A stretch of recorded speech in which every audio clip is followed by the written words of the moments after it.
So hi everyone, welcome back to my channel. Anshika Vertex school में आप सबका स्वागत है। तो आज की ये जो वीडियो है ये बेसिकली एक मेरी बहुत ही प्यारी सी सब्सक्राइबर है अदिति, जिन्होंने एक क्वेश्चन पूछा था और थैंक्स टू हर बिकॉज उनकी वजह से मुझे एक टॉपिक मिला जिसमें मैं वीडियो बना सकूं और एक अच्छा सा टॉपिक मिला। एंड हेलो एवरीवन, बिकॉज बहुत टाइम बाद मतलब मैंने अपना मुखड़ा आपको दिखाया है। वीडियो तो रेगुलर बेसिस पे आ ही रही है बट बहुत टाइम के बाद एक मतलब चेहरा दिखा के कोई वीडियो आई है।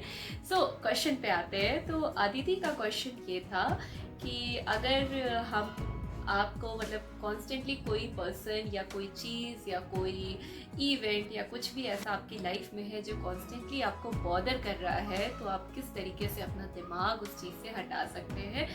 तो मैं आपको बताती हूँ। देखो, बहुत ही अच्छे तरीके से आपको बताती हूँ। देखो, जब भी ऐसा होता है कि अगर आपके कोई रिलेटिव्स हैं या आपके बहुत ही कोई क्लोज वन है, किसी का बच्चा होगा, किसी की हस्बैंड होगा, किसी का बॉयफ्रेंड होगा, किसी के घर में उनके पेरेंट्स होंगे या रिलेटिव्स होंगे, किसी के दोस्त होंगे या किसी के लिए ऑफिस में कलीग होंगे, किसी के लिए स्कूल में फ्रेंड्स होंगे जिनके साथ आप मैक्सिमम टाइम बिता रहे हो। अगर ऑफिस की बात करूँ तो अगर मेरे ऑफिस में मेरे कोई कलीग की वजह से मेरा दिमाग खराब हो रहा है और मैं उस पर उन बातों पर ध्यान दे रही हूँ जिसकी वजह से क्या हो रहा है कि मेरे को उन बातों पे ध्यान देने से मैं आउट ऑफ अलाइनमेंट हो रही हूँ, मेरी चीज़ें बिगड़ रही है। क्योंकि जब आप किसी नेगेटिव चीज़ पे ध्यान देते हो, ध्यान देना, जब आप किसी नेगेटिव चीज़ पे ध्यान देते हो तो नुकसान उस पर्सन का नहीं होता, आपका सबसे पहले होता है। क्योंकि आप कॉन्स्टेंटली नेगेटिविटी अपनी लाइफ में अट्रैक्ट करते हो, फिर उससे आपकी और जो अच्छी अच्छी चीज़ें हैं वो बिगड़ती है। तो अब ध्यान कैसे हटाए? बिकॉज भाई ध्यान तो जाएगा ही ना, ये तो नेचुरल है कि आपका ध्यान जाएगा, बिल्कुल जाएगा। आप उसके साथ अगर कंटिन्यूसली आप अगर 9-10 घंटे भी उस इंसान के साथ रह रहे हो तो फिर क्या करें? ऐसे में क्या करें भाई? या फिर कोई ऐसी नेगेटिव सिचुएशन आपकी लाइफ में हो रही है जहाँ से आपका माइंड नहीं हट रहा, तो क्या करें? तो सोल्यूशन ये है कि जब भी ऐसा हो, क्योंकि मेरे साथ तो बहुत बार ऐसा हुआ है, समटाइम्स मैं अपने ऑफिस में किसी से परेशान होती हूँ तो ऑफिस में तो 7-8 घंटे बिताने होते हैं। या फिर कई बार जब मैं पहले अपने घर पे रहती थी तो कुछ मम्मी के साथ थी तो कुछ बहस हो गई या कुछ ऐसा इवेंट हो गया जिसकी वजह से काफ़ी परेशान रहती थी। तो अब ध्यान कैसे हटाऊँ? बिकॉज अगर ध्यान नहीं हटाऊँगी तो नेगेटिविटी अट्रैक्ट करूँगी। तो सोल्यूशन ये है कि अपने आप से बोलो, इस चीज़ पे ध्यान देने से क्या ये चीज़ सॉल्व हो जाएगी?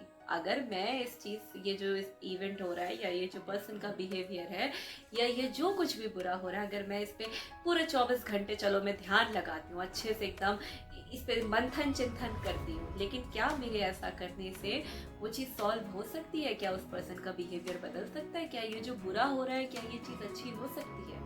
तो जवाब आपको मिलेगा नहीं। लेकिन यही रुको, एक बार में जवाब मिलेगा तो दिमाग है, इसको इस तरीके से डाइवर्ट नहीं कर सकता ना, कि इतना आसान होता है दिमाग को डाइवर्ट करना, तो बात ही खत्म हो जाती। जब आपको जवाब मिलेगा नहीं तो फिर उससे और क्वेश्चन पूछो, क्या मैं जो इतने टाइम से ये इस चीज पे जो ध्यान दे रहा हूँ इसमें किसका नुकसान हो रहा है? तो जवाब मिलेगा मेरा। फिर पूछो कि इससे मेरा और क्या क्या लॉस हो रहा है, तो आपको धीरे धीरे सारे आंसर्स मिलते जाएंगे। और फिर खुद को प्यार से समझाओ और बोलो कि अगर मेरे ध्यान देने से, इतना मंथन चिंतन करने से जब कुछ ठीक हो ही नहीं रहा है तो क्यों मैं इस पे ध्यान दूं? क्यों ना मैं उन चीज़ों पे ध्यान दूं जो मेरी लाइफ में अच्छी चीज़ें हैं। अब अच्छी चीज़ें, जब आपकी लाइफ में एक बुरी चीज़ होती है ना, तो होता क्या है ना, इंसान की फितरत होती है कि उसको ना आदत होती है बुरी चीज़ों पे ध्यान देने की, उदास होने की, मंथन चिंतन करने, क्योंकि बचपन से यही तो देखते आ रहे हैं। तो उसको अच्छी चीज़ें दिखती नहीं है। तो उस समय क्या करो, जब भी ऐसा लगे कि यार ये तो बहुत बुरा हो रहा है, तो अपनी लाइफ की और भी अच्छी चीज़ों पे देखो। अगर याद रखना कि आपकी लाइफ में अगर एक या दो चीज़ बुरी हो रही है ना, तो 100 अच्छी चीज़ें होती हैं, बट हम ध्यान नहीं देते। अब अच्छी चीज़ें आपको ढूंढ ढूंढ के निकालनी होगी, और जैसे ही आप अपना माइंड शिफ्ट करोगे वैसे ही देखोगे कि आप धीरे धीरे पॉजिटिविटी की तरफ बढ़ते जाते हो। एक बार में तो नहीं बढ़ोगे। मैं आपको एक इंसिडेंट बताती हूँ। कुछ टाइम पहले, ज़्यादा नहीं, 1.5-2 महीने पहले मेरे ऑफिस में जो मेरे रिपोर्टिंग मैनेजर है उनसे मेरी थोड़ी खिटपिट हो गई थी। तो इतनी बात बढ़ गई थी, इतनी ज़्यादा बात बढ़ गई थी कि मेरे को लगा कि अब तो मैं नहीं यहाँ पे रह पाऊँगी, मुझे रिज़ाइन देना है। बट इमीडिएट बेसिस पे रिज़ाइन भी नहीं दे सकती थी, क्योंकि काफ़ी कुछ यहाँ पे सीखने को मिल रहा था। कंपनी बहुत अच्छी है, बहुत कुछ सीखने को मिल रहा था। समझ ही नहीं आ रहा था, बहुत परेशान थी मैं, एकदम दिमाग में चल रहा था कैसे होगा, क्योंकि हम करंट चीज़ से इतना परेशान हो जाते हैं, इतना अपने बॉडी से इतना परेशान हो जाते हैं।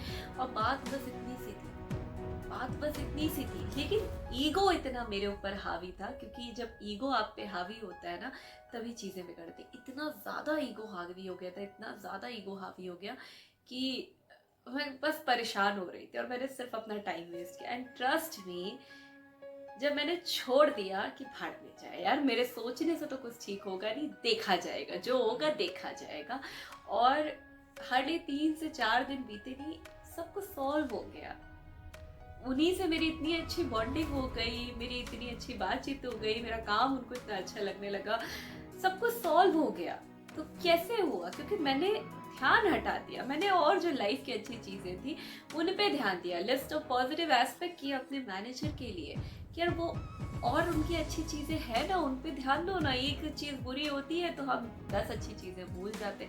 तो जब आप अपना माइंड ना हटा पाओ ना, तो ट्राई करो, खुद को प्यार से समझाना पड़ता है। तो अगर अदिति आप इतना परेशान हो किसी चीज़ को लेके, तो बस अपने आप को प्यार से समझाओ, क्योंकि आप ही खुद को अच्छे से समझा सकते हो, और एक बार में आपका माइंड नहीं डाइवर्ट होगा। तो इसके लिए just relax and take a chill, क्योंकि धीरे धीरे आप अपना माइंड शिफ्ट कर पाओगे। प्यार से अपने बहुत अच्छे प्यारे से अच्छे दोस्त बनो, क्योंकि हमसे अच्छा हमारा कोई दोस्त नहीं है, हमसे अच्छा हमारा कोई गुरु नहीं है, और हमसे अच्छा हमारा कोई लवर नहीं है। जब हम इस चीज़ को समझ जाते हैं ना, तो लाइफ में हर एक चीज़ आसान हो जाती है। बट हम क्या करते हैं, जा के दूसरों से हम बोलते हैं कि बताओ ये कैसे होगा, बताओ वो कैसे होगा।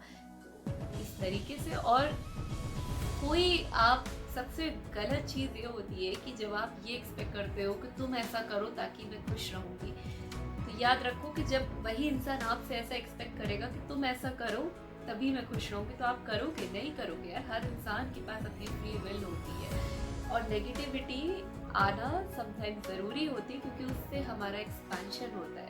जब हम नेगेटिव सोचते हैं तभी तो पॉजिटिव पे जाएंगे। एक बार में जंप नहीं करते हैं, धीरे धीरे आगे बढ़ते हैं।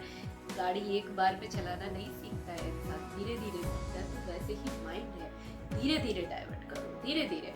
और अब्राहम की 17 सेकेंड्स की टेक्निक तो इस पे मैजिक करती है कि जब भी आपको बुरा लगे, जब भी आपको लगे कि यार ये क्या हो रहा है मेरे साथ, आप बुरा सोचो, तो उस वक्त बस माइंड शिफ्ट करो।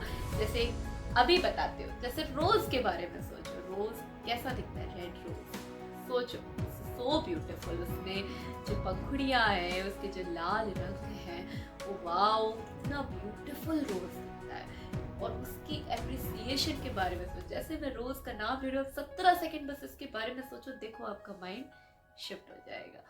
तो ये आप ट्राई कर सकते हो, और फिर और 17 सेकंड करो, फिर और 17 सेकंड करो। जो अच्छी अच्छी चीज़ें हैं उस पर ध्यान दो, और इसी को बोलते हैं रैम्पेज ऑफ एप्रिसिएशन, क्योंकि अब्राहम की बहुत ही ब्यूटीफुल टेक्निक है कि जो खूबसूरत चीज़ें दिखे उसको बस अप्रिशिएट करो, और देखो आपका माइंड कैसे शिफ्ट होता है। तो आई होप आपको ये वीडियो अच्छी लगी हो, और मुझे कमेंट करके ज़रूर बताना कि नेक्स्ट वीडियो मैं किस टॉपिक पे बनाऊं। Thank you so much, till then bye bye, take care, love you all, love you and happy Navratri.